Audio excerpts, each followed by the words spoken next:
Hi, everyone. Good afternoon and welcome to our Friday, October 24th DEI Commission meeting. Thank you for being in community with us. So as we call the meeting to order, I just wanted to begin with a statement based on recent events that has been unfolding in our community. And just wanted to share that as a commission, we really stand united against, intimidation and harm in all forms. Acts that target or attempt to silence members of our community threaten the safety, dignity, and belonging every person in our community deserves. Our path forward is rooted in collective care and justice through restorative action, deep listening, dialogue, and accountability that repairs rather than divides. We remain steadfast in building a Concord where equity is lived, voices are valued, and our shared humanity guides every response. So with that, I want to move to our next agenda item, which is to approve our prior minutes from our meetings September 17th and September 24th, which includes our community coffee as well. And for those who might be new to our commission meetings, we hold quarterly community coffees and that we really invite as much community engagement as possible, so we can actually engage in dialogue and talk about anything on our hearts and minds. So it's a good opportunity to come out, have some coffee with us, and connect. I move to approve the minutes. Second. All in favor? Yeah, so the next item is the youth advisory board. In September, we met with the public schools leadership to begin discussions about forming a youth advisory board in collaboration with the schools. And our goal is mainly to create a structure that gives Concord students, both public and from both public and private schools, a real voice in our community's DEI work and help strengthen the connection between the town and young people. We used to have, or when the commission first got put together, we had a youth, and that was really cool. Like, she was totally into it, and she gave us so much feedback. It was very refreshing to hear from her and from her very young, colleagues. So we miss that, and we're currently exploring the best design for the initiative. That is just happening right now. So over the next month, we'll be requesting, feedback and engaging with the community members to make sure the structure feels meaningful and sustainable to all of us. That's gonna happen. I guess we have to plan how we're gonna do that. There are many tools available to do that, and we'll share more detailed proposal during our next meeting. That's it. In November. There's nothing to vote yet. It's just an update that's happening. We're discussing it, and we'll be designing it in the next few months. So for the next two items, I actually would like to postpone discussion and approval of both of them to our next DEI Commission meeting in November to allow for more coordination with the town and also further input from commission members. Both the webinar series and the DEI office hours. So we can move to our Concord Safe item. Sure. For those who don't know me, I'm Brian. I joined in August. So 2 meetings ago, I believe it was, and it was in August. We talked about, in response to the anti-Semitism issues and other bias, about doing a brand awareness, not an actual reporting system, but making sure people understand where are places you can actually report or ask questions about issues related to bias or hate. And what we agreed to is that while the broader select board was working on a more permanent resolution to this and a potential reporting system, data reporting system, potential dashboard, or whatever the outcome is of that, and the working group that Selectman Baum has created, we would create this awareness campaign just to let people in the community know that one, we're united against this, against bias and hate, but also let people know what systems currently exist to report. So we know that there was underreporting at the school, and that was an issue that Dr. Hunter has reported in the past, and that's being corrected now, or they're trying to raise awareness of their own system, but there is no formal reporting system. I'm just giving a little background and context. There's no reporting system, formal one here in Concord, town-wide, and the police are just a call of 911, but there are state resources. So the goal that was agreed to was to create this awareness campaign, create a splash page, a place where people can go and find different resources. It changes nothing. It has no requirements on the school, has no bearing on the town at this point. It's just letting people know that there's something out there. Now, what the unifying campaign is creating these stickers and static stickers. You know, when you get an oil change, you get that thing stuck in your window that you often don't pay attention to until it's too late. So we have someone in town, Waterman Design, Priscilla Sturgis, who did these two little designs. And we are gonna, as we voted on, move forward with these. This is once again a nominal budget. The web page that you see here, some of that language is still going to be tweaked. But again, there is very little commentary here. This isn't about preaching or lecturing on the issues. It's just saying, these are the resources. The town is working on this broader issue. And if you experience hate or bias or feel you may have or witness something, these are the places you can go. And so I just wanted to share that progress is being made, and hopefully we will have this up and ready by next meeting in a month. One of the next steps is to actually get this built. And I'll talk to you, Magnolia, a little bit more about that. And also to meet with the Chamber of Commerce and let them know that we'd like to get the support of the business community, get these in the windows and the doors. And we'll see to what capacity the school would be interested in promoting these in their school or in the schools, although they do have their own brand and design, and they have their own reporting system. So I don't think we necessarily need to conflate. Now, just so people understand, when you go to a QR code on these stickers, it will take you to this page, and that's where people can find the individual reporting or email or whatever system we want to use. And that is it. That's just the update. Thank you, Ryan. Sure. Are there any comments around that initiative? Commission members? First, Brian, I just want to thank you, because there's really nowhere for our community to go right now, or there's very few spaces. So I think like having an aggregated space that has all of the resources, I just would be, I think as we discussed in previous meetings, is going to be a really good resource to the community. And so thank you for your efforts on this. Sure, I appreciate it. And I think one of the important things, just as a reminder of what this does, is it's more than just an act of people being able to do, but it's more of an act of also for people to be able to see that we as a community are against all this. And it's a reminder for those who may want to commit an act of bias or that people are out there and they're watching and they're here and they're seeing and reporting, and I think it's a good thing on both ends. So thank you.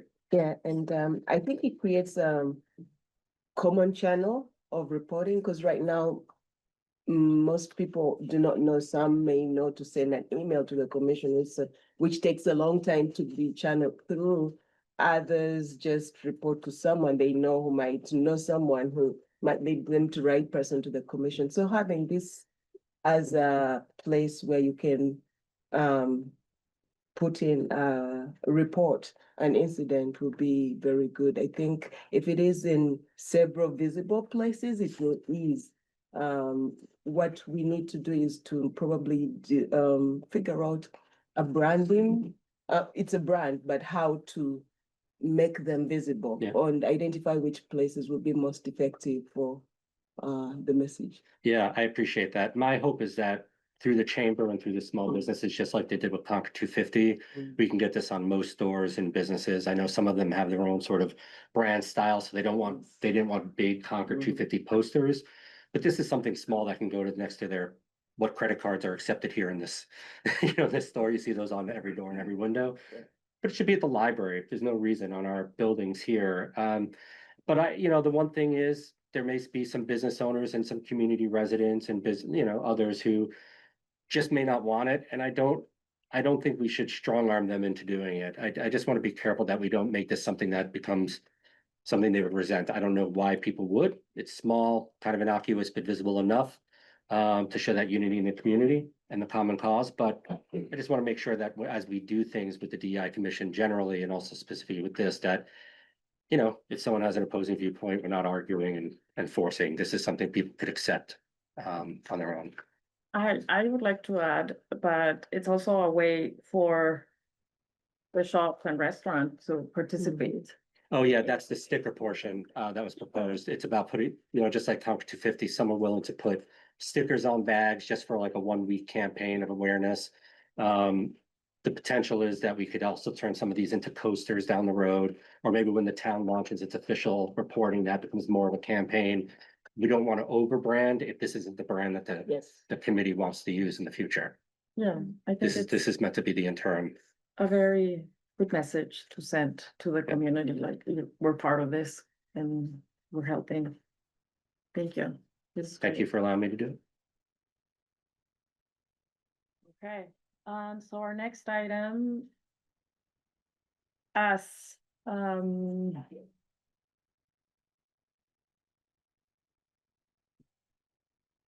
So we, as you all know, because it was forwarded to all the commission members, we received a request from the High School Parents Association asking that the letter that we put together and published on our website during our last commission meeting be taken down. Following that, about the same issue, we were approached by both our liaison and the chair of the select board to discuss that issue. As co-chairs, I would like to share, with you that we didn't feel comfortable with making that decision on our own. So we discussed the importance of discussing it with the full commission and agreed to include it on today's agenda. But since then, we then received a letter from the town manager informing us that she made the decision to remove it from the website. That was at the beginning of this week. So given that there's really nothing further for us to deliberate at this point, I do not recommend further action. But I did want you to be aware, of what happened. Are there any questions about that decision? I would respectfully defer them to our current town manager. Are there any comments? I'm wondering if there's a way in the future to, for the town manager to recognize that the commission is a voice. And I understand, as a manager, she is at liberty to make the decision, but I think we have the charge to be consulted and be involved as a commission in this, albeit and timing might not be convenient for such things, but I think to make an attempt, an effort to see where we stand in terms of response. And I have the same concern that if we don't respond in some way, we're sort of acquiescing to the idea that she has the authority to do that and not. And I think if we could come back and say, we wish this had been a consultative process. She does have the authority to do it. But I do understand, no, like maybe just to get the heads up or to know that we're gonna discuss it. She really didn't have to know to make the decision. But I guess those questions are for her, not me. Because she made that determination. Trying to challenge her making. Yeah, that yeah, decision. yeah. She could do it, but we're asking that in the future, we'd like to be consulted and work with you. Yeah, of course. I mean, that's that. yeah, otherwise, why are we in existence? I mean, it's not that we are taking away authority from her. It's just, there's a commission that, where this letter was addressed, at least give them a heads up on where you're heading and, create that channel effort in, to give them the opportunity to say, to highlight to them that, hey, we're going to take the letter down, or this is the procedure I'm recommending. Is there something else you want me to do? That's it. We're not taking power away from her, no. Of course. Mhm. I would just, and this is more rhetorical, but something to think about, is we're talking now about after the fact, but I would love to figure out what is our threshold as a commission for posting something on the website? It was determined pretty early on that this incident was probably unintentional. I'll say probably, but Of course. it was yeah. unintentional. Wasn't the best, but what is the threshold for putting something on the website? And is that something consistently done? Is that something that, if we recognize pretty early that this was just a mistake, judgment, or just an accident of someone sitting at their home trying to be helpful to a parents association or any meeting, not specific to them. But where does that begin and end, right? So when do we post something? When do we not? I think it'd be probably good to be clear to the community on what that practice should be. Nothing really to discuss now, but Mhm. and be in agreement with Wanna add? Ms. LaFleur. At least my understanding based on since the inception of the commission, is that all public statements and letters voted on and issued by the commission have regularly been posted. And so that's just been a practice, I would say. But I do appreciate, and I think we can all appreciate the need and desire to engage in dialogue, right? Like, I think conversations and communication can be meaningful, right? Like having a conversation versus, I think the more we can encourage that kind of care and communication, I think that's what I'm hearing also from Aggie, and I'm hearing from Nancy, and I think that we have to be able to, that's an important piece, because otherwise it does seem like the commission is a performative body, and it would be perceived absolutely that way. And I think that there's a lot that comes up around, where does dialogue, occur in all of this, and how does collective action or care, how do we navigate that? And then I don't know if we actually have, or the town has a policy on it. I'm not aware of it. I just know as a practice, that's what I've seen. However, once we were aware of this, we did learn that other letters that we have voted on as a body, as it relates to matters to the school, are also not available on the website.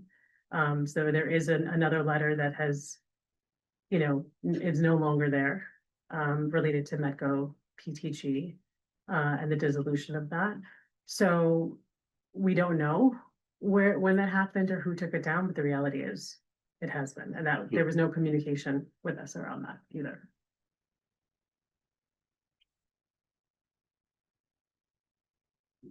Yeah.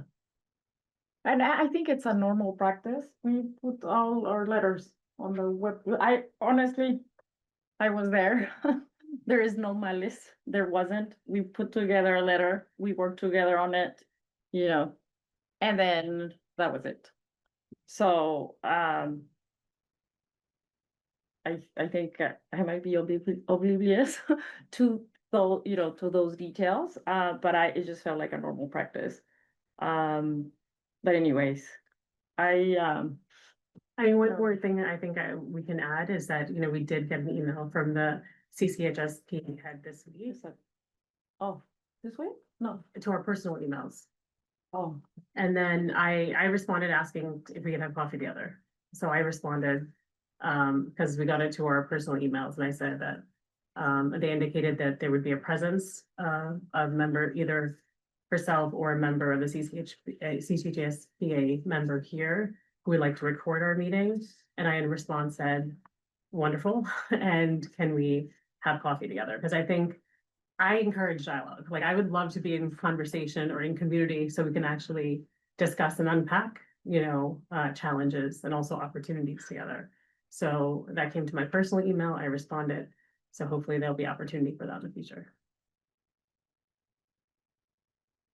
Yes. In terms of recording a meeting, I know we're already recording the Zoom, if the Zoom meeting can record and we take minutes. What is the purpose of another private citizen to record a meeting that is already recorded in terms of minutes taken or Zoom available? What is the purpose of that and why? I don't know. But that's more a question to the private citizen, Mhm. but they are able to record. You know, like, so any private citizen has the right to do that as long as they give us notice, Consent. disclose it. They have Yes. to disclose. And I, you know, I don't mind it at all. Any private citizen can, you know, do that. Yeah, I've never. I think that's. I don't see it as like a bad thing. No, yeah, I don't know. okay. You're trying to understand, Yeah, I'm trying, Yeah. yeah, exactly. right? Yeah. So I mean, from my understanding, as long as it's disclosed, and in this case, it is being recorded, Mhm. Magnolia, who's our town liaison. Set things up, and we're in this new space for the first time, or this is our first time we're in this space together, so. And I think it has the capability it needs to record and issue minutes. Is there another comment or question regarding this item, or can we move forward? We're good? Let's move forward. Okay. Do you wanna do this one, or should I? I think you should, because Okay. you're the one who got involved, Okay. and like through it, and then I was kind of brought in. so. Okay, so over the past few years, I think it is, not the past year, the commission has worked, all of the commission members to give greater visibility to diverse celebrations throughout the community. I can think of right away Pride, Friday, India Day, and a couple more that reflect the richness of, you know, the bigger community of Concord's, I guess, cultural life. We would like to strengthen that effort in the coming year. And think of other, and this has been and was in our work, in our action plan that we presented to the select board back, you know, like 2 years ago, that we were gonna work specifically on giving visibility to cultural events and to holidays, and I think we've done a great job. The commission has done a great job doing that. I would like to open it up to see if there's anyone on the commission who would like to take the lead on coordinating this work for 2026. Perhaps by mapping out which celebrations we'd like to highlight and how we can partner with local organizations that might be interested and that may be even already working on them, on celebrations that have limited visibility so far. We do have, if I'm not mistaken, I don't know if it's specific to the Concord 250 organization, but do we have a town commission that is already focused on celebrations? Yes. Hi, someone from the Public celebrations. They're focused not on, exactly on this topic, but like Patriots Day and Veterans Day and more national. Do they do the tree lighting? They do not. Okay. Tree lighting at the recreation. Recreation does that. They focus predominantly on, I guess, kind of like the patriotic celebrations. They do veterans, whatever is associated with Memorial Day activities, those types of events are primarily what their focus is. Tree lighting and recreation, and other departments are involved as well, but recreation leads that one. And then the Hanukkah event that happens over at Rideout is actually put on and run by the tourism division. Yeah, Beth Williams, Yeah. she's been on that. To say it's decentralized would be. And the reality is that we do get a lot of outreach as a commission. Like, I think most recently we got an inquiry about like the a lantern festival, and if there can be representation, if there's any interest or willingness for a commission member to serve on a committee to plan a lantern festival in town. A lantern festival? Yeah. What is a lantern? They do it in a lot of cities. I've seen it. It's actually pretty magical. I've seen it down in New Mexico where New Mexico State University lights up the entire campus with individual lanterns that either people or families or students or departments have made. And they light them throughout the campus, and you drive through and it's this magical kind of, landscape of lanterns. I don't know as much detail about the local movement. We just know that there's an initiative to want to do it here locally. Arts for All is involved, and Arts for All did do some outreach asking if there's any members of the commission who wish to sit on a committee. And I do think it's a large task to ask a single member of the commission to sit on all matters related to town holiday celebrations discussions, of which can be a lot. I understand that, like, as a volunteer commission, we have limited time and bandwidth, but there might be a certain cause, or might be a certain holiday, or there might be something that we're moved to contribute our time to. So I think if there's something like that on our hearts and minds that we can discuss. May I ask, what is the significance of the lanterns?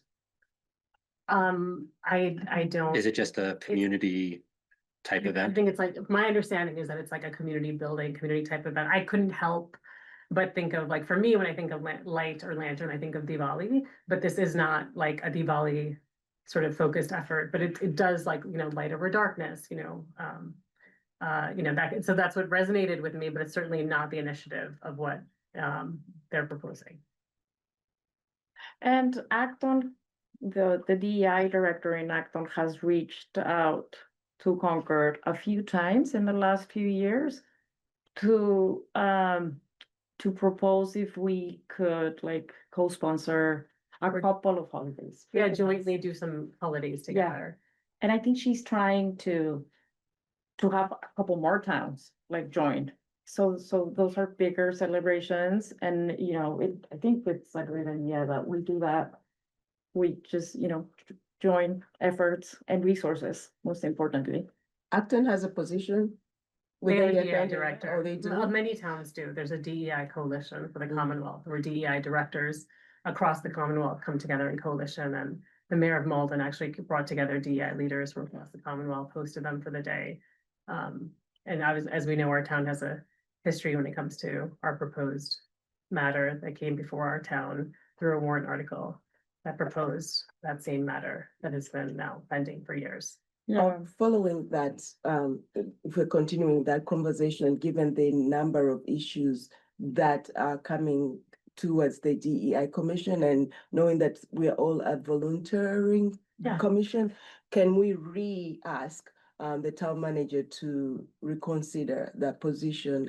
Because there's been a lot of issues that have been brought forward and sometimes are not being responded to in a timely manner because we can't meet right away. So if they had someone in that position that would coordinate, and so I'm wondering if we can re-ask, especially in this time when we have a lot of these issues, for her to consider.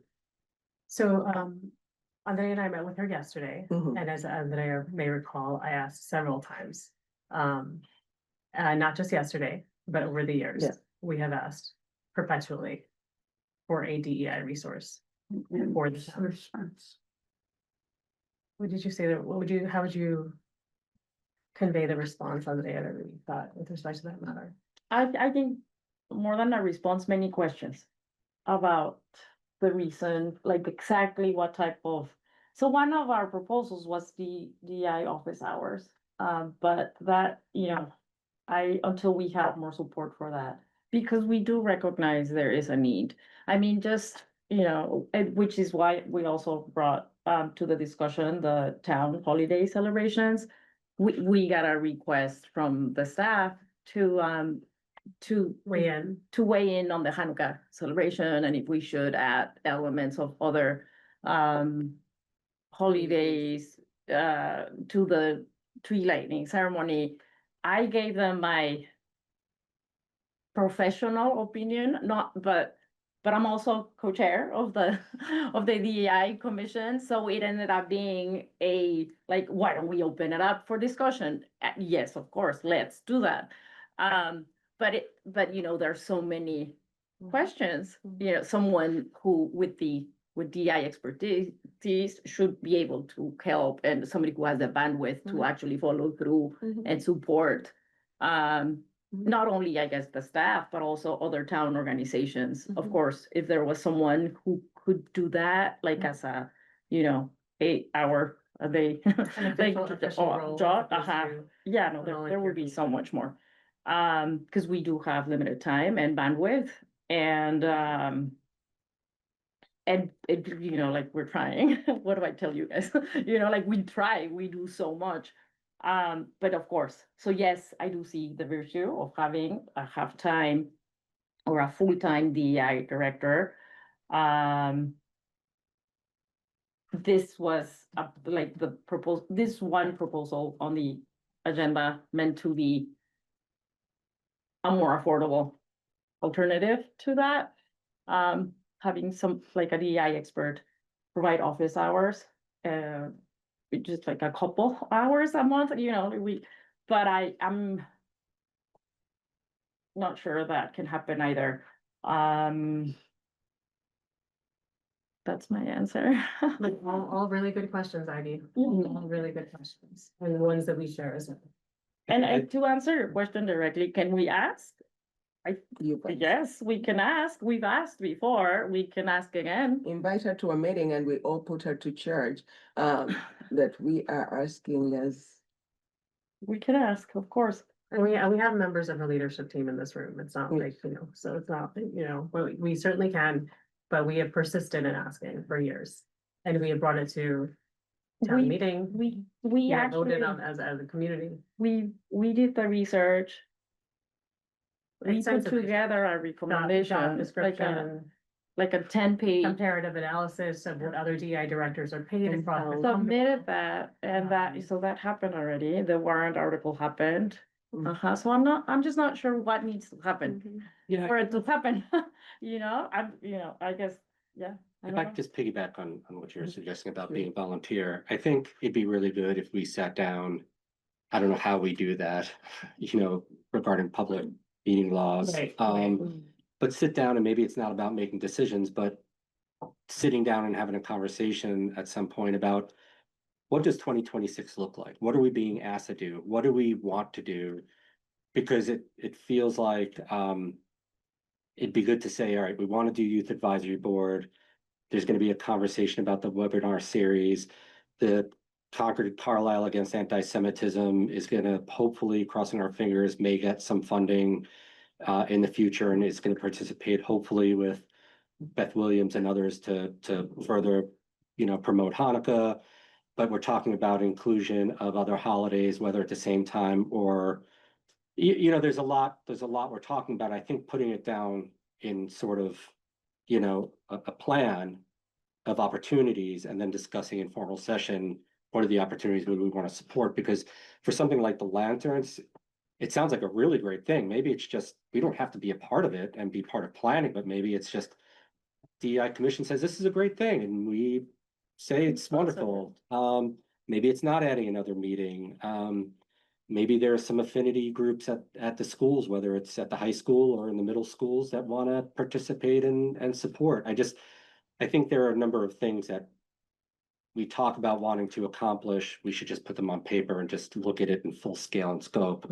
Because, as you noted wisely, we're volunteers. And it'd be good to figure out what costs us money, what costs us time, what's really a priority for the commission, and then step back and take a look and have an open conversation. And it could be next month, if we just want to get ahead of the planning.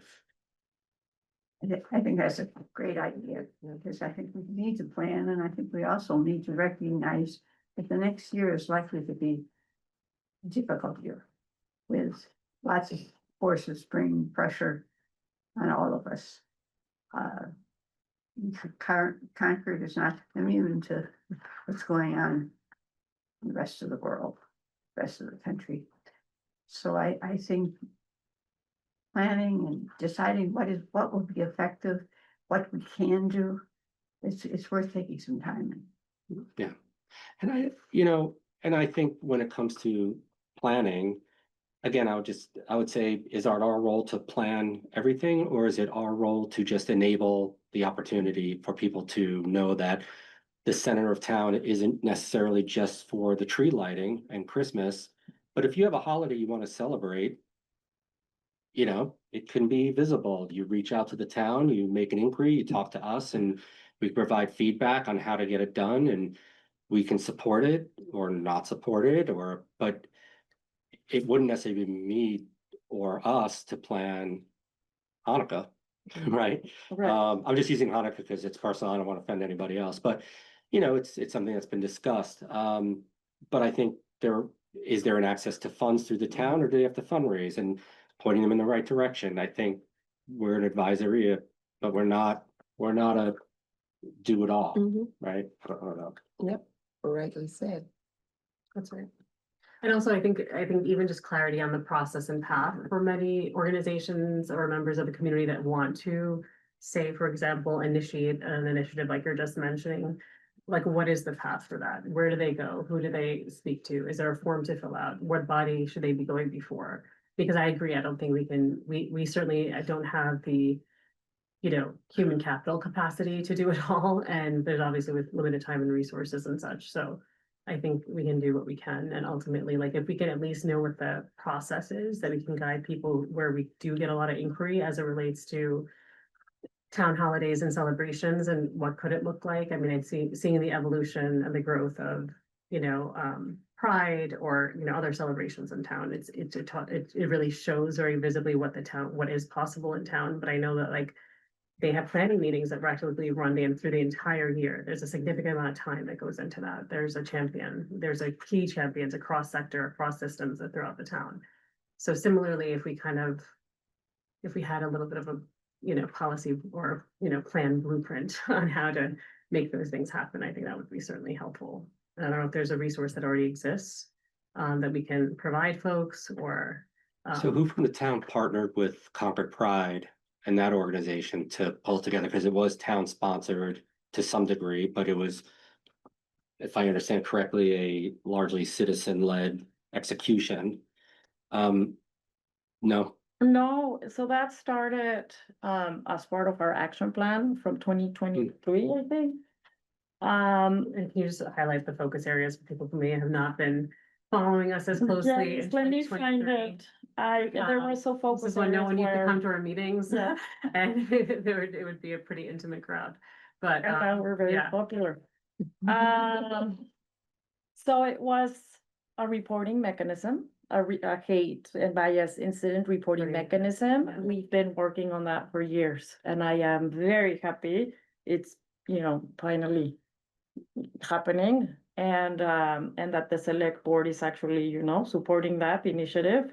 We worked on that since 2023. It might have been 2022 even, I think. It was 2022 because I was Right? pregnant and we presented to select board, and I remember Oh my presenting to select board, full term pregnant, Yes. at December, 2022. So Yeah. yes, that's correct. So that was one of them, and we did put together like a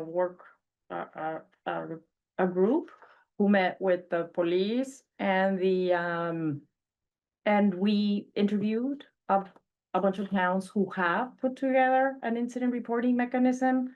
And we looked at best practices and did the research and met with, there was the current chair of the select board was part of that group. He used to be our liaison. So it was him and so the select board, the police, us, and like a visiting like from the Human Rights Commission, I think. Permanent was council. A couple, the council. So that was one initiative. And we presented our recommendations to the select board. And then the second item, doing the research and providing, the town with more information and best practices to seriously explore that. I'll look it up, see if I can find the action plan, and if I'm forgetting something. Anyways, that happened in 2022, and there was a subcommittee in charge of doing that, and it was actually, I think, ran by Rob and Joe. I didn't sit on that committee. I know Joe was very involved and there was like a lot of, I would say cross-sector participation. So there was a representation from the Umbrella Arts and from like several other institutions, and organizations in town. And it's a rather robust committee that's very, very active. But I didn't sit on that committee, so I don't know the details. Yeah, but so to answer your question directly, the DEI Commission sponsored it, got it going, and then it kind of took a life of its own. So it is important, I think, that, to provide the structure and just to send out that message too, like, we care, we're here, we can help with reaching out to organizations, sitting down until it actually takes form. And now I think many private organizations have joined it, the celebration. It's become bigger. I'm excited. Yeah, it was pretty, as I've said before, driving through town and seeing it for the first time, the flag is up and on the lamppost is a really neat thing. So I'm just a believer in the more we see, the better we are. So it's just a matter of making sure people know that we can direct and, just a matter of time for all of us. So just so it doesn't fall flat and go into sort of the black hole, how I'm willing to volunteer to sort of compile a list of the things we want for next year. How do we do that without violating all the many rules we have to follow? Can people just send me their thoughts and what they're thinking for next year, what needs to be done, planned, and I could put it into some sort of spreadsheet or document so that it can be reviewed by ourselves in the next meeting? And the community can see it in the agenda and fine. And then we have like an existing roster of sort of pre-existing DEI related activities and events that we have that are part of our regular schedule already, from pre-existing work. Good, okay. So we can also share that as well, and then certainly anything you want to build upon that as well. But yeah, thank you for your willingness, because I'm willing to that do is that. a robust task. Well, we'll see. That's what AI is for. Okay. But- Thank you. Yeah. Thank you But so I much. do think it'll actually make things easier and more predictive. Sounds good. And I think it actually would be helpful. I mean, one of the things that we've always wished for is having a centralized town calendar with all of the different activities and holidays and events, because even for example, in the season of Diwali, which I know we'll be talking about in a little bit, but there's like an amazing, like the library, the Concord Library does a really wonderful Diwali celebration each and every year at their Fowler branch, and it's tomorrow morning. But there's also then another one at CCHS that Yes. the students, South Asian Student Society is doing. So there's like all these kind of and it reminded me a bit of Pride, where Pride has like the month of events. And here's all the different Pride events happening, and here's all the different days and places you should go to experience Pride related activities. But I like just the value of a centralized calendar and being able to share that with the community would, I think, be really helpful and meaningful. Rose, can I just make one comment on that proposed project? Just to be safe with open meeting law, everybody can send their stuff to Brian, but don't copy everybody with what gets sent. And then Brian, whatever you compile and put together, don't then share it on email after, bring that to the meeting. It can be shared in open public meeting and discussed. Okay, And certainly Magnolia is, of course, available and can help you with any of that as well, but. yeah, she emailed me over the weekend saying she just loves getting more piles of stuff. She could send them on the weekends because that's when she has free time. Yeah, so I'm aware of how good you are. Yeah, I mean, so right now, Magnolia is our DEI person for us, like that, she is our liaison, she is, and we, that was highlighted further in our conversation with Carrie yesterday. That is the resource, you are our resource, Magnolia, for all things DEI. So she can be the director of the. Congratulations. We've been trying. We've been asking. We've been, we would love for our. I just don't, just since you mentioned it, I just want to say that hiring somebody with salary and all the full costs is a good idea, but at the end of the day, they're still not gonna be able to do all this on their own, so it still comes down to volunteers, Collaborators, partners, it's not. So I don't, There was another item, training, DEI training. Yes. Making that available. And I think that at some point, I think that was actually a proposal from the acting from the acting chair of the select board at some point, like they want DEI training. This was a long time ago, so I'm not sure, but we did put together a couple of sessions that year. That was the other one, the other action item. I don't think it was actually, The other- I think it was Concord. No, I mean Concord. Okay. Did I say that? Yes. I'm sorry. No, why? I don't know why I said actually. I'm sorry. Yeah. and sorry, one more thing before we move on. If for any of the items that you send me for the calendar that exist or may be of interest, please put a point person, whether it's on our commission Oh, like a point and of contact. or someone in the community that normally would take lead on that so that we can also make sure we have that Sure. and their social security number. Anyways. This is on the record, sorry, I should self-check it. Okay, so should we? So, move I mean, we haven't, is there anything we need to do to close on this discussion? I know that Brian said he would spearhead it, but I know ultimately this discussion came about because of the upcoming holiday. Is there anything we need to actually deliberate or discuss on that particular matter? Because I understand that is of more heightened sensitivity, but also I think it's something that's important given the season that we're upon. Yeah, what was important, I think, was to open that discussion to the commission. Honestly, that consultation, I don't feel comfortable as co-chair deciding something like that. I can give my opinion, but not, a decision on what to do regarding the Hanukkah one. So what we said basically was, we're gonna discuss it in the commission, and then that can, become either, I'm just not sure what it is exactly. I think, and just in my opinion, not just because I'm one of the Jewish people on the board, I don't think I'm removing myself from that. But I think because the tree lighting is already being promoted, budgets have already been set. Logistics are in motion already. It's coming up at the end of November, right? Or beginning of December. It's coming up right away. I think right now the status quo is okay. I think there is a Hanukkah celebration out of the rec, I think at rec already. I know that Beth Williams and others have been planning the lighting ceremonies and the party for that. I think it would be nice, whoever's speaking at the tree lighting can always acknowledge everyone who's celebrating, this season.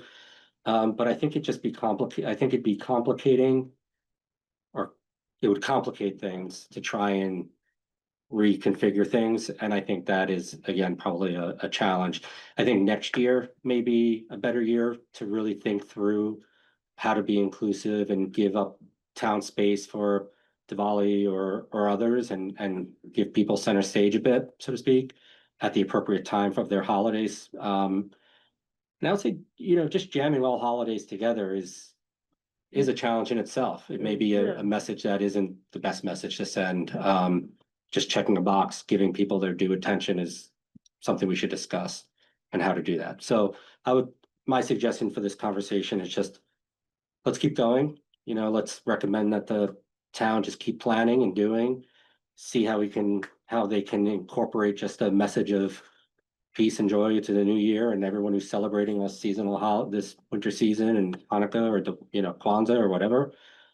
But just making sure it's at, the tip of their tongues, top of their mind, that they can acknowledge. But this is the tree lighting and it is what it is, I agree. Yeah, no, I agree too. I just wanted to make sure we left room for that discussion. And Yeah. if anyone else had any thoughts on that we, had space to do that before we then move on to others. I think demonstrating that we're thinking about it and that the town is thinking about it and trying to be sensitive is an important statement itself. And knowing that it'll be discussed through the next year and planned and included in some way in planning for whatever it needs to be. Future. Yeah, Yeah. sounds good. Yeah, Great. Okay.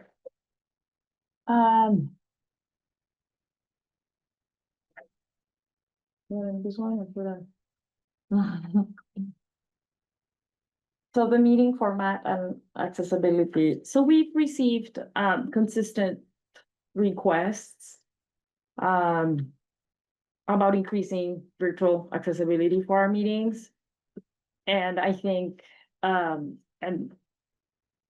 I, as I've mentioned several times before, to the different people who have talked to us about it, I would like to discuss and propose implementing a rotation between in-person and hybrid meetings.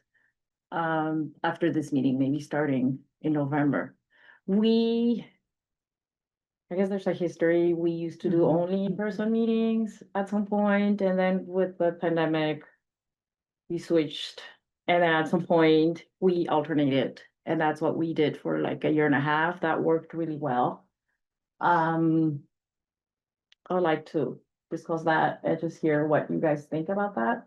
What would be the downside of all hybrid meetings? So I think, so the community trust and open dialogue, I think that in-person meetings provide. That's one thing I think to consider, and we've also received requests from people who don't want to be recorded. Which is why sometimes we don't record our meetings, and it is not a sign of exclusion. Or, it's not intentional, like, we don't want to exclude anyone. Everybody's welcome to our meetings. Everybody has always been welcome to our meetings. And, but I guess that, but maybe doing both could And that- ensure broader accessibility while we still, cater to the community members who would like to, if they need to just come to in-person meetings, feeling safer, we can do that. And for us, it really does come back to that notion of safety. Like, there hasn't been a lot of outlets for people to come and share experiences of pain or harm or personal experiences that they've had. So when the commission was formed, this became an avenue for people to come and share. And they would quite candidly say, like, we don't want to be put on Minuteman Media. We don't want to be reported. And we, from a humanity perspective, wanted to really deeply respect and honor that.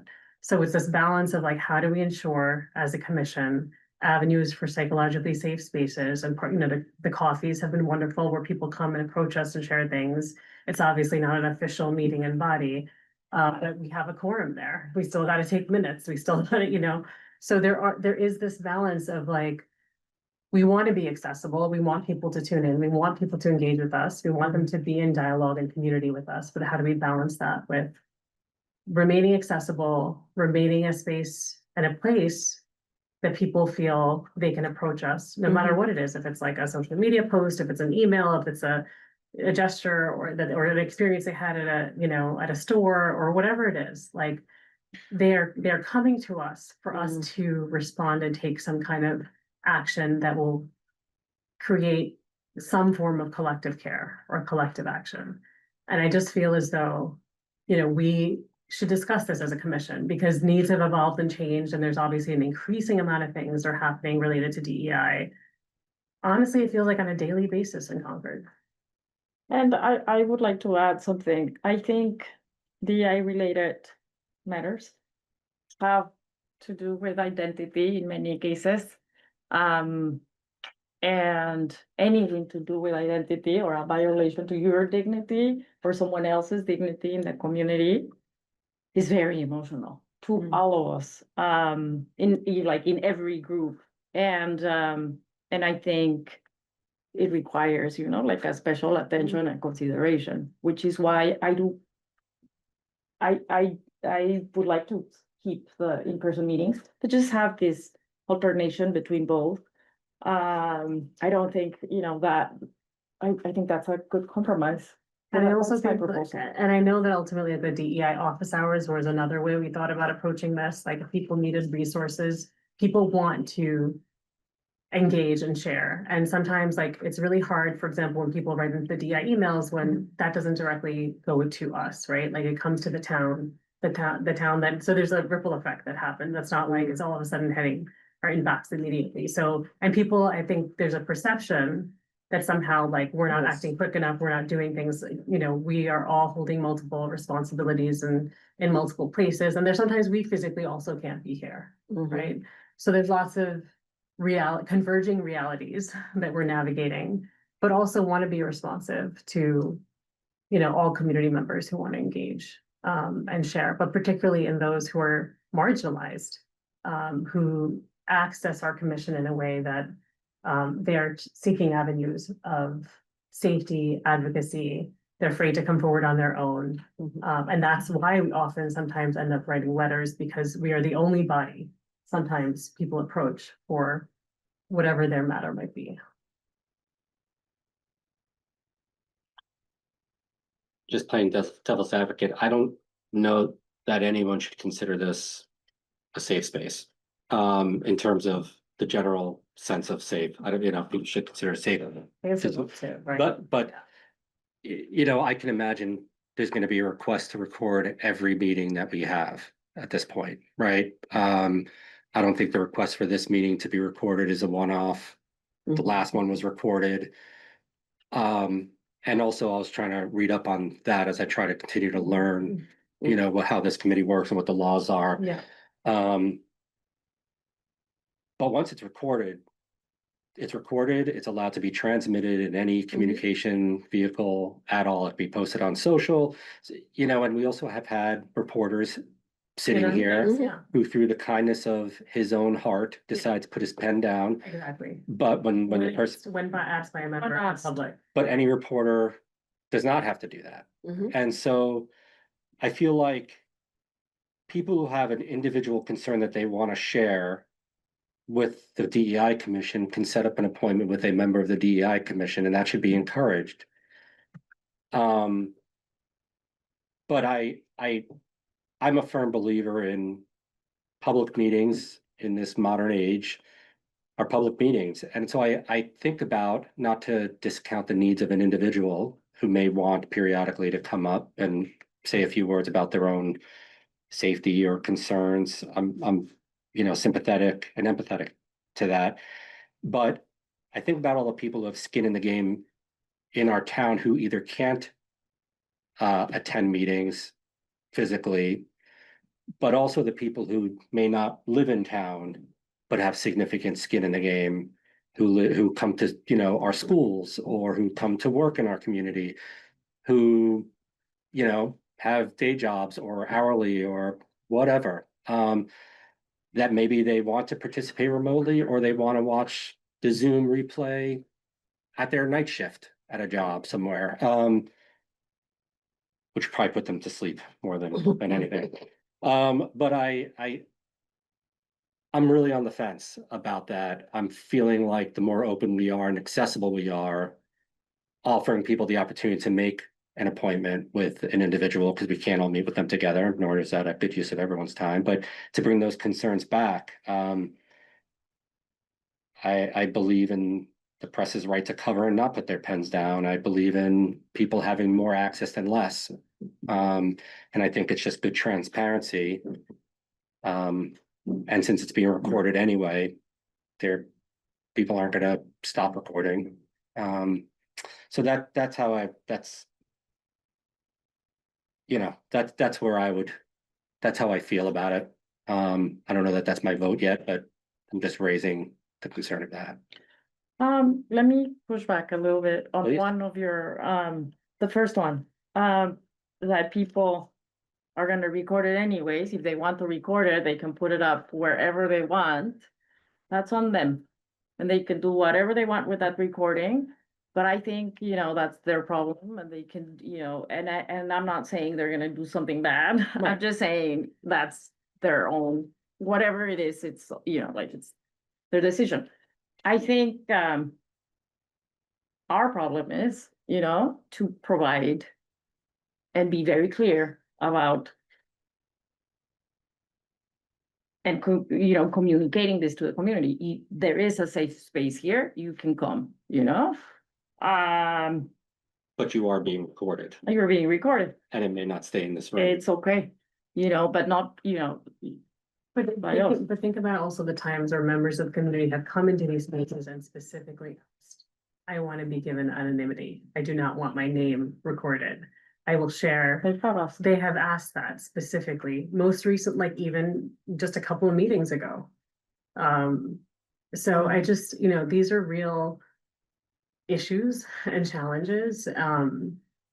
But, on the other hand, like we all want the convenience of hopping onto a Zoom call. Of course. Right, like we are all juggling multiple responsibilities, like it'll make our lives probably a bazillion times My easier. God, of Right, course. there's all, and the realities of like, has the capacity to meet regularly? With all the folks that wanna meet. Yeah. That's where like we come back to the same perpetual issue and question of like, who is the resource, who's available, who can do that, because.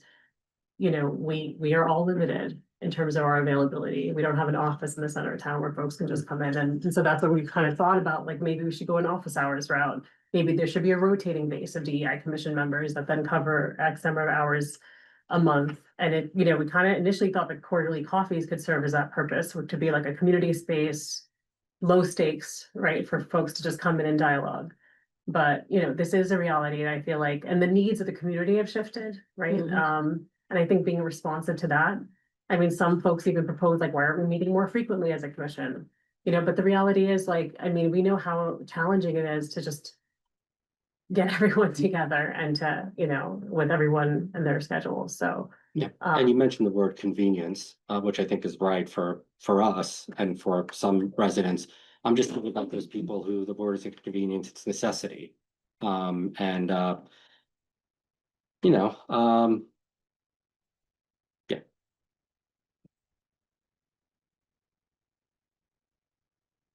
any thoughts? Um, Yeah. And for rotation.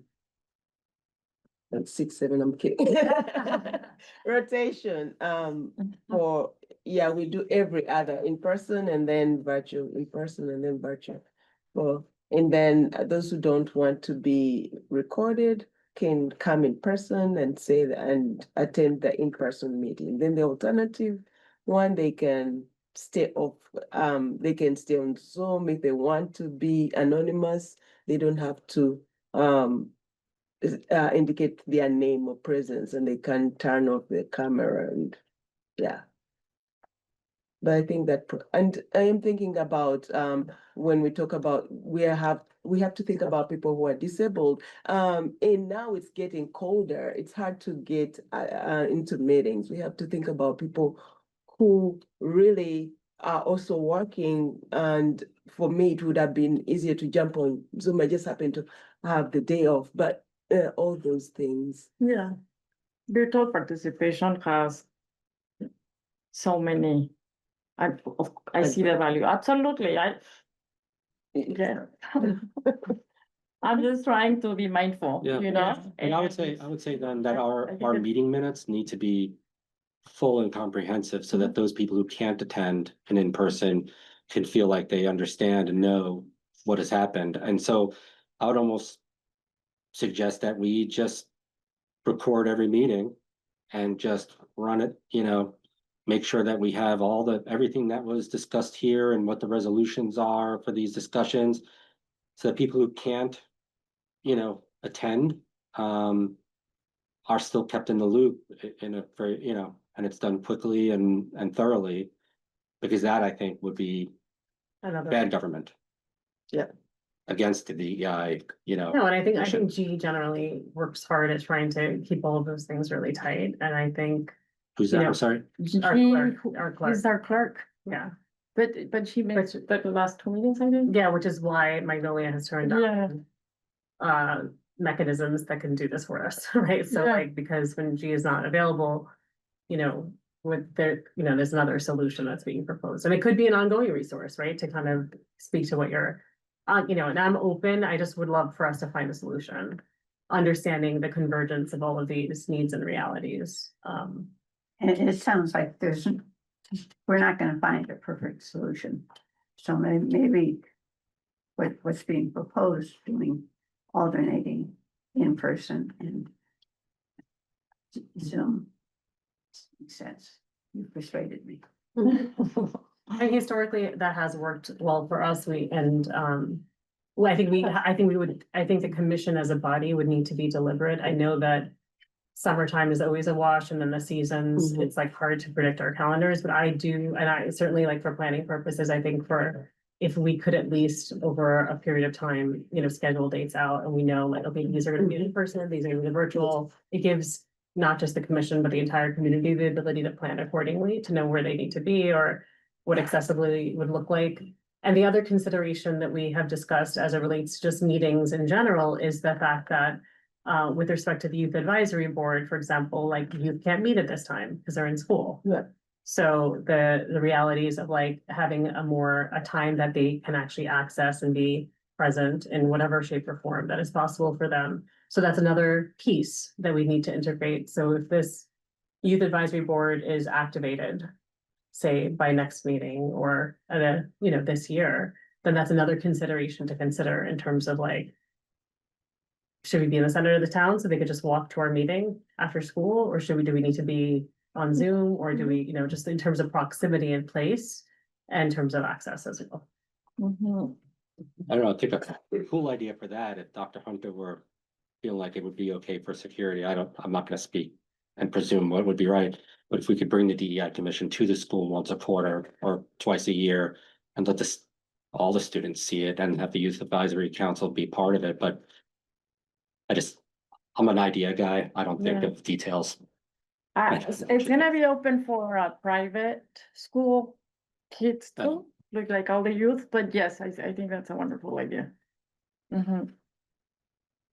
But I think it's a good idea too. Yeah. We have been in dialogue That's with really with cool. Lori and with school leadership, so we hope we can, and I think we already have some meetings where some are at the school and some are in community, so I'm sure we can discuss that too. Yeah, that's a cool idea. Okay, so I move to vote this proposal. Do I have a second? Or pipe of rotation. Rotation. I give a second. Okay. All in favor? Thank you. Okay, upcoming DI related. Sure. So, in partnership with the South Asian Student Society, which is, one of the newer formed affinity groups that we have also historically partnered with at CCHS. We're gonna be having the first, CCHS sponsored Diwali celebration on November 9th. Both potluck and program that the kids are putting together, and they're really excited about it. So if any of you are in town, please come out on November 9th from 1 to 3 at CCHS. All are welcome. It's going to be in the cafeteria and the auditorium. It's a Sunday. So that's an exciting update as it relates to Diwali. Just to clarify, it is open to the public? Yes, it's open to the Okay. public. Yeah, absolutely. And it's intergenerational, so like all are welcome. And where is it? Concord Carlisle School, Okay. What time? 1 to 3 p.m. Yeah, 1 to 3 p.m. on November 9th, Sunday, November 9th. In the That's really cafeteria and cool. auditorium. 1, 2, 3. Yes. Yeah. And also, it's not on our agenda, but the Fowler Library, shout out to our amazing libraries in town. We have such amazing programs, but they do have a really remarkable Diwali celebration that they do every year.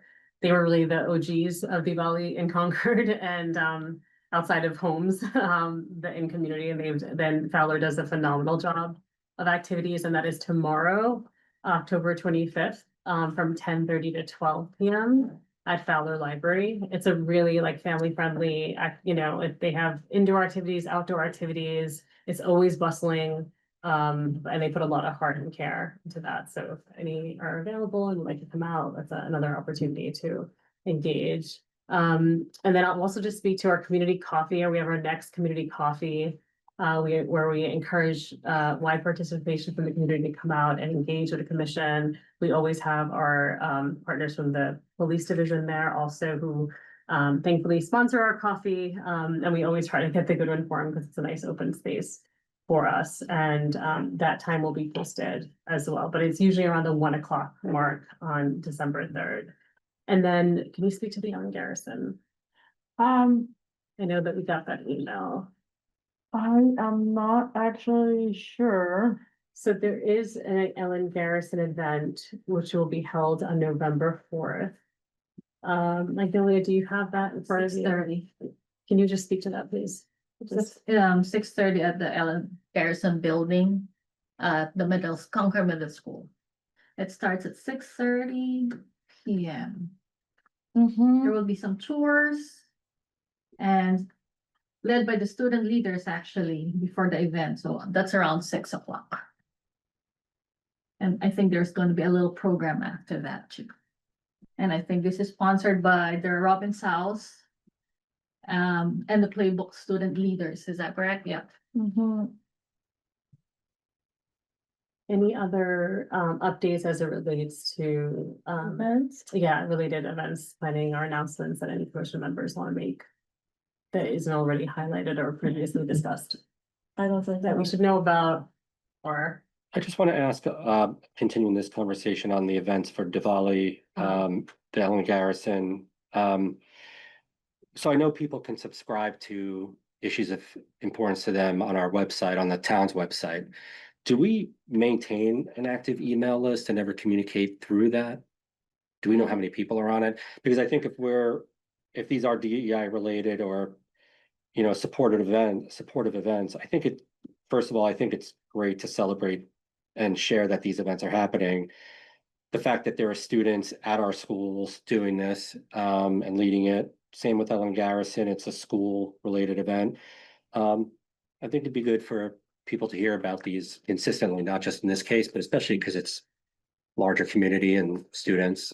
Yeah, People would be interested to hear that. so we did inquire about that a couple of months ago, on a couple of different occasions, because our prior liaison was actually communications, liaison or resource for the town. Our understanding is it relates to DEI matters. There isn't like an e-list. There has been a directory, like there's an online directory that, let's say like social service division or like had put out, but even that, like some of it was outdated. So there isn't kind of like a, integrated e-list that's being updated or maintained from our understanding based on what the data we had and the response we had a couple of months ago. I don't know if that's shifted. I think that I agree. I think that would be incredibly helpful. And maybe even maybe adding a form to our DEI website for people to register. Like to give, to Yes, to subscribe. I know to subscribe to our subscribe. communications, which we don't do. Right, exactly. But like, Well, there's we also like, do. who's gonna take that on? Who's gonna put that out, right? Because I know that, for example, when people subscribe to our meetings, they have that auto-generated, right? Like anytime something's posted, we get an email to our inbox, but that's specifically through the meetings. But I think what you're suggesting, I think is also really valuable, but it's also like, who's gonna own that? Who's gonna anchor that? Who's gonna coordinate all the details around that? Michael, I know you put out Inclusion Chronicles. Is that something that is widely, or is that just like for town Town employees? Okay, But, so that's just for town employees, but like, so to reach the larger community, I mean, it's an ongoing challenge in terms of can we best communicate, or can that be integrated? I mean, perhaps. Concord Currents. yes, Concord Currents, it started Concord Currents started earlier this year. Yes, but last And month they put. They the started Inclusion putting the Chronicles in. Inclusion Chronicle, so. So We it can started for add. employees, but then there was so much interest in it because it's a great little It's one great. pager, but I've seen it's, it. I tell Magnolia she's gone viral. Oh, a really it's good, wonderful. really good read. Tell you, It would be great if we had like like a directory of people who would like to sign up for events, newsletter, whatever we do share. Also, Even I for wonder the- what the integration can be, like if there's already like, for example, we know that there's a calendar of events in the bridge, or we know there's a calendar of events like in, living local, living Concord, for example. Boston, I don't know how big we want things to be, probably not necessarily for school events, but selectively, Boston Globe has free things to do this weekend, and you can send them in the week or two before. Beth Williams at Tourism has a funny newsletter that goes out with all events that they're funny. She has someone writing them. I won't give her credit. She has someone who does the funny stuff. Post it on her website or how to do it? Yeah, but she puts it out on a large email, newsletter, and it Okay. goes out to tourism companies. Again, I'm sure there are some we wouldn't want to promote to, Right. just to have a tour bus showing up at, Concord Middle School for an event, but, but I think there are probably some that we can promote there. I just think, promoting these things and building support and awareness in the community is a good thing for all of us. So we can think about that some more.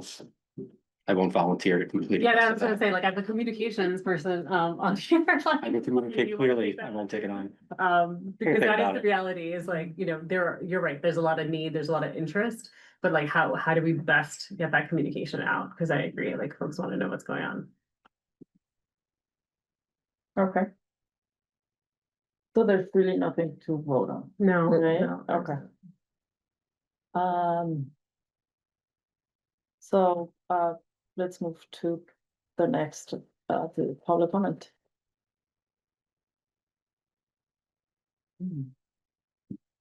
Sure, come on up, come on up. Hi. I'm Paul Baum, I'm your liaison, as you know. Couple of issues on all this. Let me get the easy one first.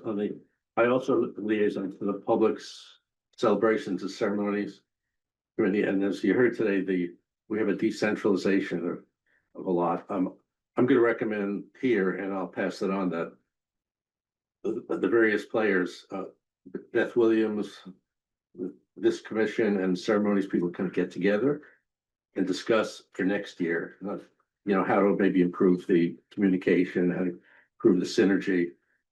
And there may be budget issues involved in all that, need to sort that out well in advance, because budgets right now are being developed for, in advance. So I think looking, as you said, looking to the future and how to optimize the flow of your celebrations, public celebrations and the rest, I think.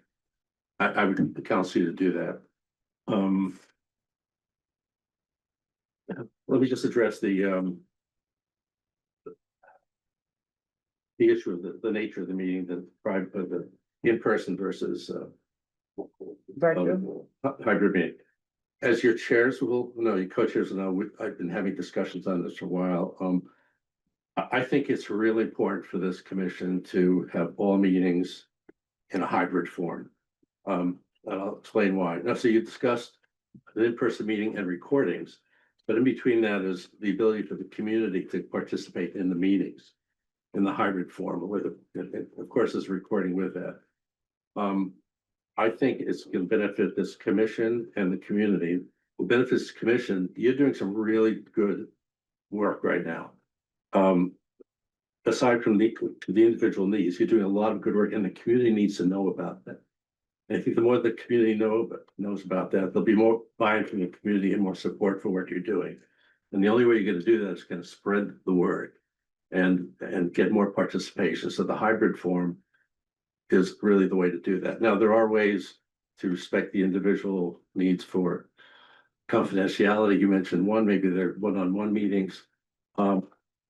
Your vote on the alternate strategy, I think, is fine in the short term, but I would counsel you, to have more frequent meetings, maybe twice a month, one in person, one hybrid.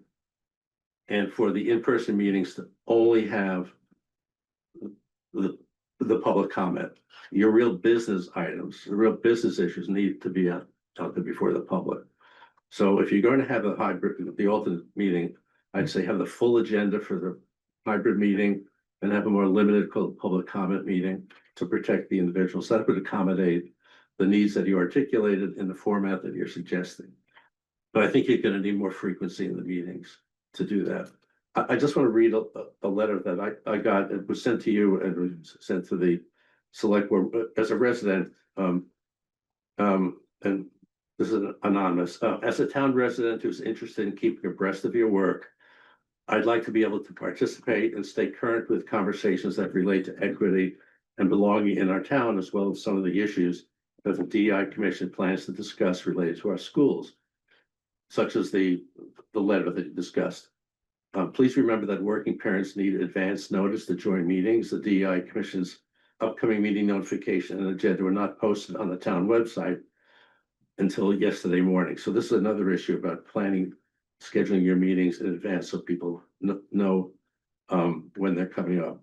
I would like to kindly request that the DEI Commission share meeting dates and agendas in a more timely fashion, similar to other town bodies. Failure to give constituents adequate notice on agenda topics and options to participate sends a message that perhaps this is a perception that this individual has, maybe others has, that perhaps the DEI commissioners are only looking for a certain subset of the community to join in the meetings. I do not think that is at all accurate, but you have to be aware of the perception of this individual and others to that end. So it can only be helpful to you to be more open in these meetings. Okay, and as a public body appointed by the select board, I strongly encourage you to have all the important business items in open fashion and to have just public comments and so the in-person meeting. I think that's the way to kind of balance your interests and et cetera. So this is not my personal opinion. I've heard this from other community members about the nature of the meetings. I think it benefits you and the community to open that up.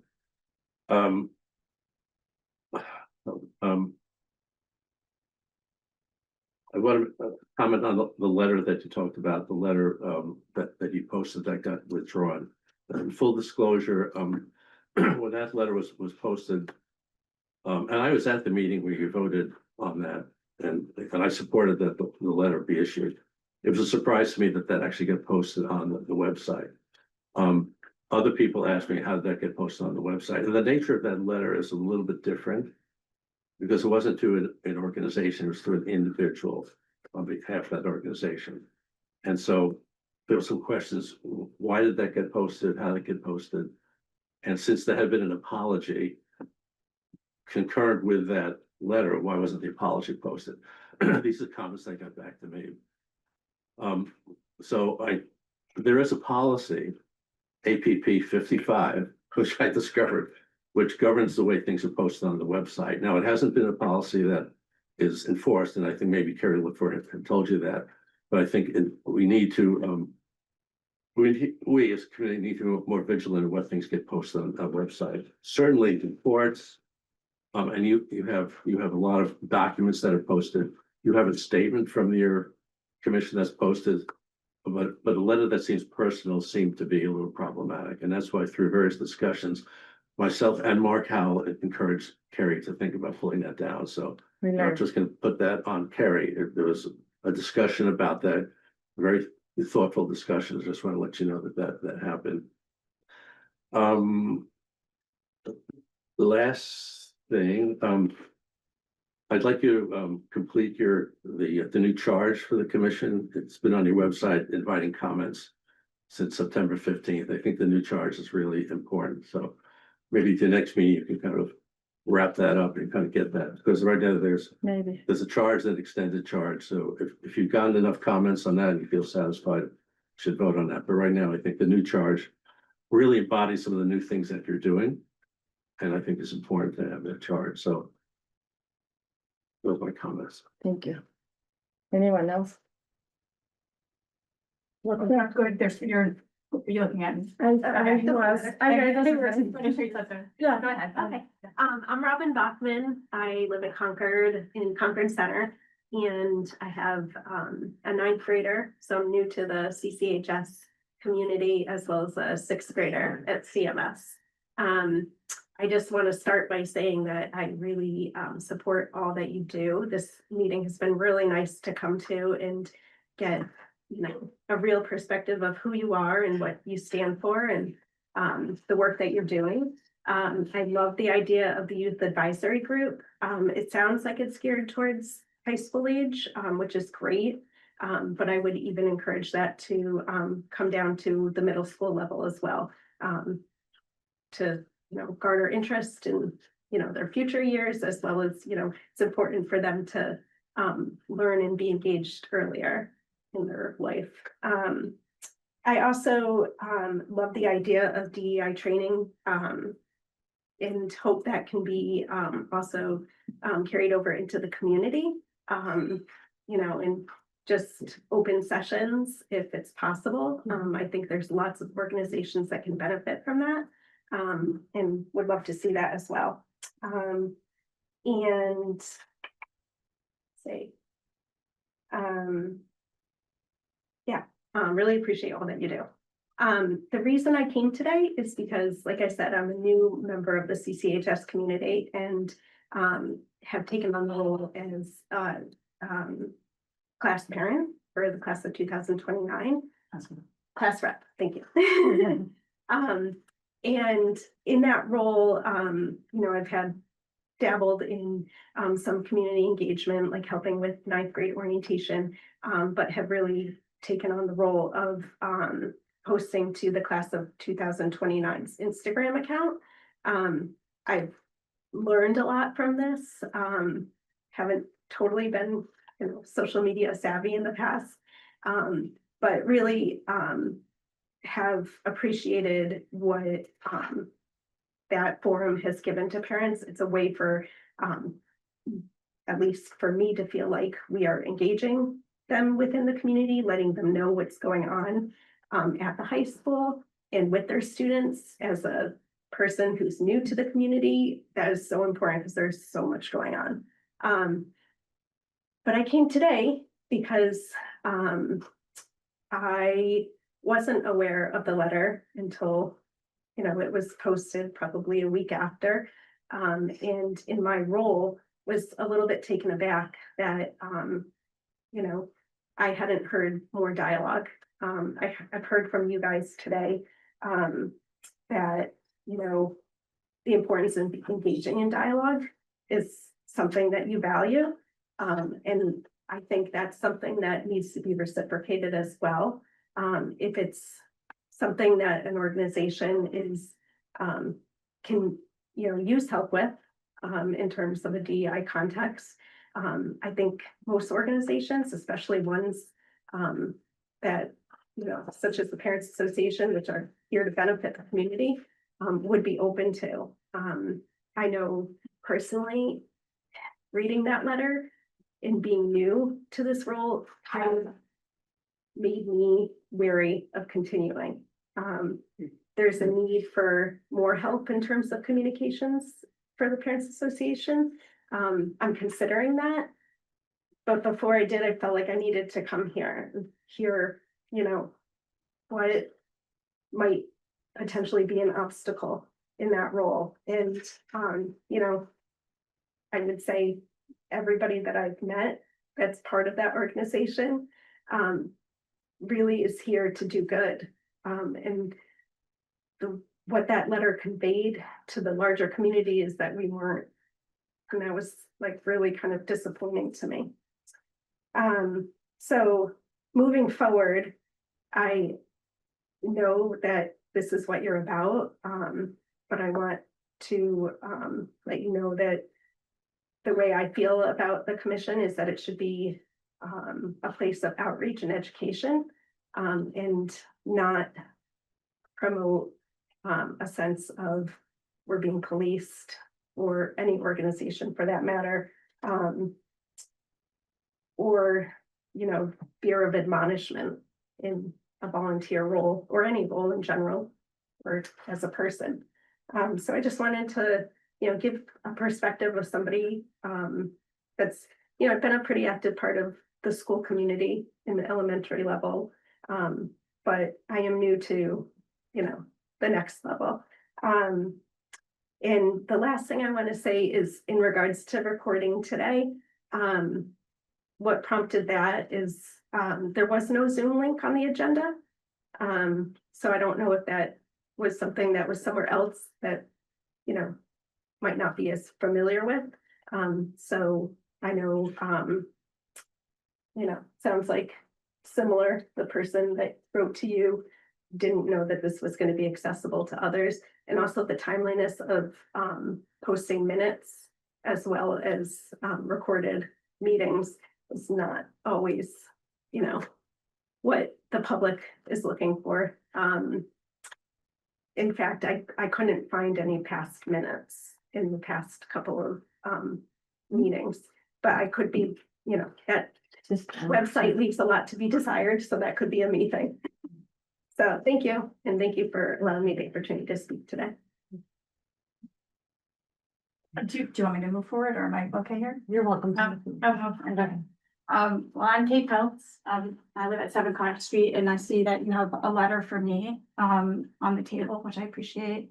I reached out and then Agnes and Joe invited me to coffee, which I really appreciate. Thank you very much, for that. In my letter, it was about the PA, circumstance, which is partly what brought me here today, but also I felt that, Joe and Agnes were very generous with their time and I had said, like, I care about your work. I want to come to meetings and I named at that time that, as has now been said multiple times, your meeting dates have not historically showed up on the website. And I want to reiterate that there wasn't a Zoom link today. So not having come to a meeting before, I apologize. I wrote a somewhat formal sort of comment for today. And I will read it because I just figure I'm a more fluid reader than speaker. So I came today to talk about perception and accountability. And what I guess what I would say is that when I met with Joe and Agnes, they let me know that in order to receive a written response, either chairs would need to meet to discuss it or that your group would need to meet. And that makes total sense to me from a policy standpoint. But in practice, I'll say that I think a lack of a written response from the commission could lend the impression that the commission doesn't want a paper trail. And so it sounds like these are themes that are coming up in today's meeting. And so, you know, again, the meeting for today wasn't posted until 8:14 in the morning 2 days ago. A Zoom link was not available. I'm a working parent. My child is now home alone right now, but it was important for me to be here. Your commission says on the website, we serve as a bridge between residents and town government, ensuring all voices are represented in decision-making. And I would say that the perception generated when meetings are not announced in a timely fashion and Zoom links are not available is, and it was anonymous from the other speaker, but I'll speak as Kate Peltz, is that the commission's preference is to remain more private. The context today of why privacy could be valuable to your commission was really helpful for me. Even having a statement on the website that indicates why meetings should be private if safety is a concern makes sense. Though I will say other bodies in town, when I have a private issue, I wouldn't go to that meeting. I'm a parent of a child with 2 children on IEPs. I wouldn't bring my personal concerns as a special ed parent to the school committee. So I'll just offer that. I really appreciated your comment at the opening of this meeting about Dr. Hunter's circumstance. And what I wrote is the superintendent is being threatened with hateful messages that incite violence. And the select board and the DEI Commission can do more to announce the attacks and demand civility. The impressions left with soft responses from either committee could generate an impression that you are not outraged. And so I want all volunteer citizens who are on boards to denounce any volunteer citizen being targeted. The last thing I guess I'll say related to the PA letter is, you know, I think a standard operating procedure for all DEI work is that when harm is done, people apologize. And I do think that the PA could have issued a more strong apology. But at this point, I think that the PA was harmed. I think that Alexa Anderson was harmed. We heard that it's causing hesitancy to participate. That's something that I wrote as well. I'm more nervous to now step up and volunteer. And so I offer that I think the DEI board could issue an apology about the decision to post a letter on the town website to a private citizen. I know that you care deeply about your work and this town, and that comes across in what you do. I'm really grateful for your work. I'm really grateful for your considering the feedback, which I offer with admiration for your work and with respect. Thank you. Hi, I'm Ed Larner. I'm on the Concord Housing Authority, and also I'm the housing representative to the TC, where I got to meet Paul, and everything he said was, you know, right on. So anyway, what I want to talk about actually is the Housing Authority felt from the beginning when the DEI committee first was formed that we wanted to make sure that you understand that housing is a real important issue for all aspects of DEI. And in that regard, in 2019, we formed, we had the first housing roundtable, which is the 3 members of the housing group, which is the foundation, the Housing Authority, and also the Housing Development Corporation, with had an open meeting to discuss housing issues. This has grown. CPC was the latest joint to join the roundtable, and the select board, and also the finance committee have joined. So we now have, the major thing that we were able to do was create what we call a housing affordable housing trust, where the money comes in and it's a central where for housing, growth and development. So my suggestion is that the DEI should be part of the roundtable. The best way to do it is to attend the meeting. They're not scheduled, originally we wanted to try to do it every quarter, but it depends on when town meeting is, it depends on when important votes come up. So I would suggest that just to come and talk. Keith is one person that's on the trust. So he organizes the roundtable with the help of Liz Prest, who's the regional housing services officer, for the community. So hopefully we will all the values that you guys are working so hard to create in town will be able to include you in any discussions. One of the biggest issues that's coming up this year is the amenities building at the school, and that really comes down to an accessibility issue, which is really, to me, part of DEI. Is that inclusion and accessibility go together. The problem for the CPC, they're being asked to fund this with the monies that come in from property taxes and other sources, is that we have too many projects to be able to do all the projects. So and the largest one being the amenities building. So we want to look at as an accessibility issue. It's Paul was the open space and recreation person. So I'm pulling you in here to give a little political push. Is that I feel really in the town that we're almost, we're not as bad as it is on national politics as far as the people being so polarized, but consensus is the most important thing especially for a small town like Concord, that that people listen to each other and can come and we do compromises, we do things that are not happening right now. So about the amenities building, it's the largest amount. There may be a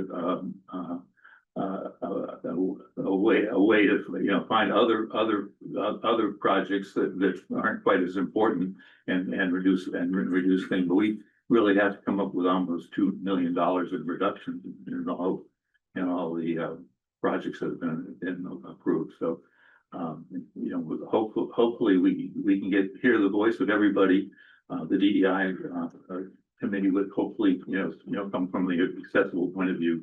The major thing is the bathrooms that are available now are not adequate, either number wise, but mostly from an accessibility point of view for someone in a wheelchair. So so I'm hoping that we can work on things. And the other issue that really doesn't apply particularly to DEI is the sewer connection.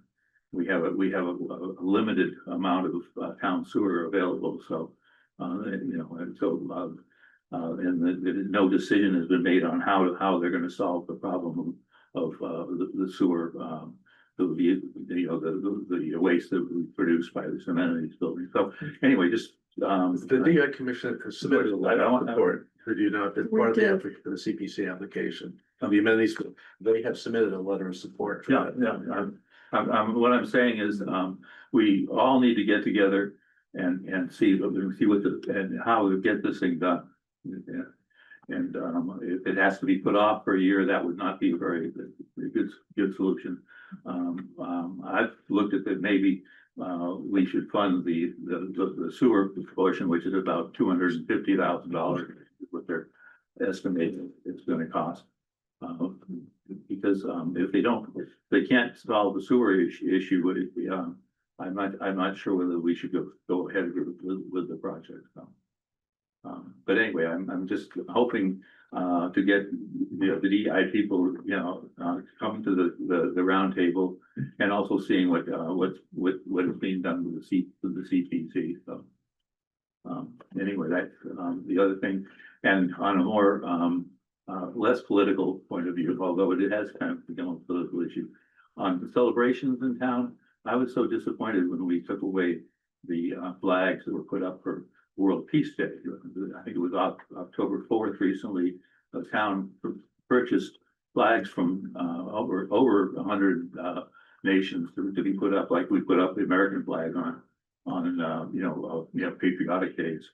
But because of the controversy about what can be celebrated and what can't be, a decision was made that would only the American flag could be put up. So one of my friends, Arthur Walker, who's served as the town crier at various things, was really instrumental with his wife, Barbara, and getting, it took years to get this thing. And October 4th is also Mahatma Gandhi's birthday. So, I'm hoping that maybe we'll get those flags up again. So, anyway, we'll look to you guys to help on that. Thank you. Any other comment? I know the practice is we're not supposed to address the comments made. It's not the practice. You can, if Great. you want. Thank you. I think that you. We well, usually, We kind of don't follow, well, I think it's the policy, I think. we don't it's- follow any. Yeah, Then I can make a public comment, speaking for myself, yeah. if that's better. First of all, speaking through the chairs, I just want to say that I appreciate Deborah Robin. Hoffman. You can edit that. And Katie for sharing their thoughts, so deeply and personally and with respect for our community. We don't always get that tone, and I appreciate them for doing that.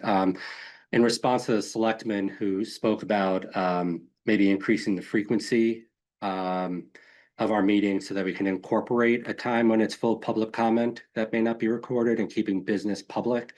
I just want to say that as a resident, as a citizen, I really do like that idea.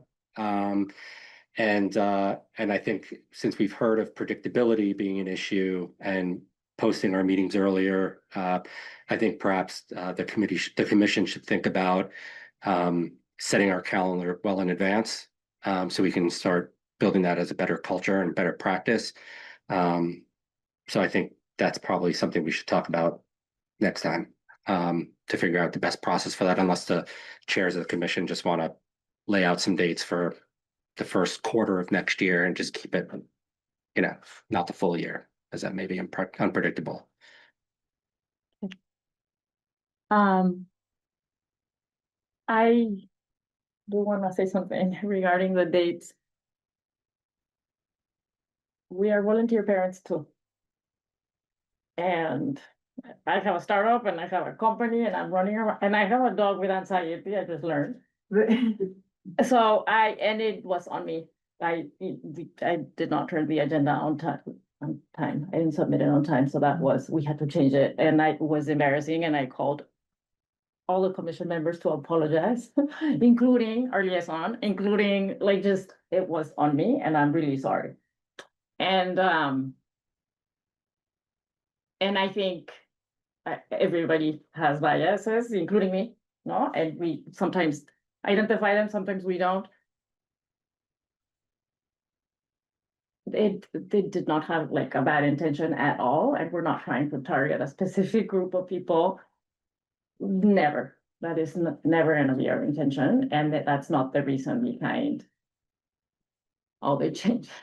Honestly, it's just us trying to survive and respond and navigate, you know, the town's very delicate conversations and trying honestly to bridge and to build working relationships with the different town organizations and now with the schools.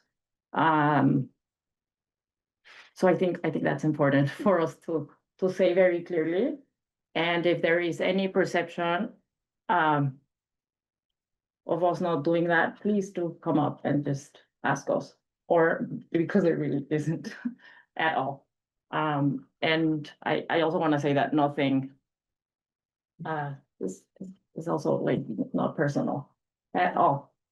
I think I'm still trying to navigate, you know, like the different rules. Evidently, very badly, no, and you just, but it really is not, you know, like any, like there's no bad intention. It's just, you know, like us surviving as parents, the same as you. And I do appreciate it so much for you to, you know, to tell us this. I appreciate that personally. Thank you for sharing that.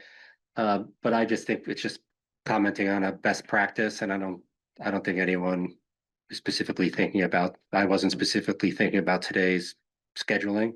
I just think Paul brings up a good idea that built good compromise for number 9. But I appreciate you sharing that, and I appreciate you talking about the parents' life, because we're all in it together. All of us. All right, what else? Envy, just one last thing. I always Yes. forget to say that my comments are my own personal. I wasn't speaking from either board or you want, so. So move to adjourn the meeting, at 1:51 p.m.